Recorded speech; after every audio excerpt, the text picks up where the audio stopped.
Hello दोस्तों, ये एक कहानी अमेरिका की है। दो भाई थे और एक उनमें खेती करने वाला था और एक बाहर घूमने वाला था। एक ने तो ज़मीन जो ऊबड़ खाबड़ थी वो सीधी की, उपजाऊ बनाई, खेती करता था, लेकिन फिर भी वो सारी ज़मीन नहीं उपजाऊ बना सका। और जो बाहर घूमने वाला था उसने तरह तरह के बिजनेस किए, लेकिन कहीं भी सफलता नहीं मिली। फिर वो वापस अपने गांव में आ गया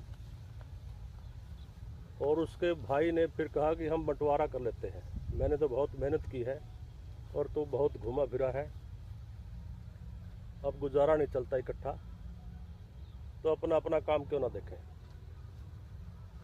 जिसने खेती संवारी थी, ज़मीन संवारी थी, उसने तो वो ज़मीन ले ली और जो ज़मीन उबड़ खाबड़ थी वो उसको दे दी, जो घूमने फिरने वाला भाई था। उसने विचार किया अब मैं क्या कर सकता हूँ, ज़मीन भी उबड़ खाबड़ है। तो उसने उसकी मिट्टी बेचनी शुरू कर दी। उस ज़मीन से मिट्टी बेचने से बहुत बड़ा तालाब टाइप बन गया, झील टाइप बन गई, बारिश हुई वो भर भी गया। और उसके किनारे किनारे उसने वहाँ के नेटिव पेड़ लगाए और पेड़ घने पेड़ हो गए और उन पेड़ों पर रंग बिरंगे पक्षी आने लगे, सैकड़ों तरह के।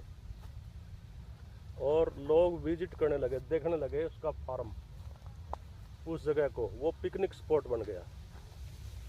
जब पिकनिक स्पॉट बन गया तो उसने वहाँ एंट्री की टिकट लगा दी और उससे बहुत ज़्यादा कमाई की।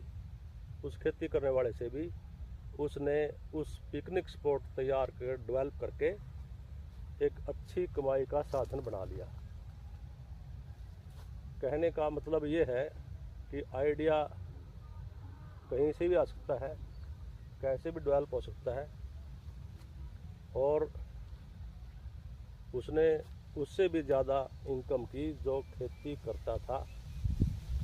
बदलाव कभी भी ला जा सकता है, कहीं से भी शुरू हो सकती है, शुरुआत कहीं भी हो सकती है। और उसने तो माहौल ही ऐसा तैयार किया था, ग्रीनरी भरा, और लोगों की इच्छा है ग्रीनरी देखने की, हरे भरे पक्षी देखने की। ये मानसिकता है आदमी की, वो वहाँ ज़रूर जाता है और देखता है, उसके वो पैसे भी देता है। इसलिए हमें